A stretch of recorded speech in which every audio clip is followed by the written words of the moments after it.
Motive video course on an introduction to Unity 3.5. I am Alan Thorne, and over the coming hours I'll be showing you all of the things that you'll need to know to get up and running with the Unity engine. This course is intended for the absolute newcomer to Unity. Experience with other engines, such as the UDK or CryEngine, might help, but if you have no such experience, then not to worry. We'll be covering Unity from the very basics. In the first part of this series, we're going to be taking an in-depth look at the fundamentals of Unity.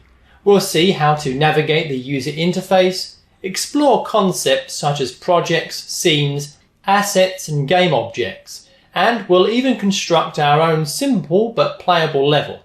So with so much to examine, let's get started. So the first question is, what is Unity? Well, take a look at the game being played in front of you here.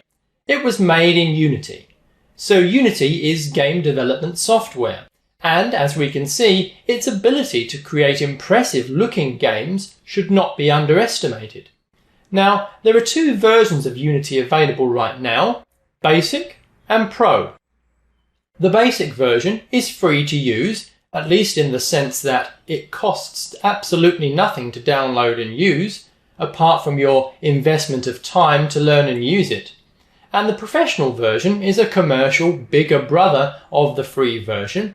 It contains a number of additional features. Now, in this course, I will be using the Pro version, meaning that some of the features we'll look at are not available in the free version.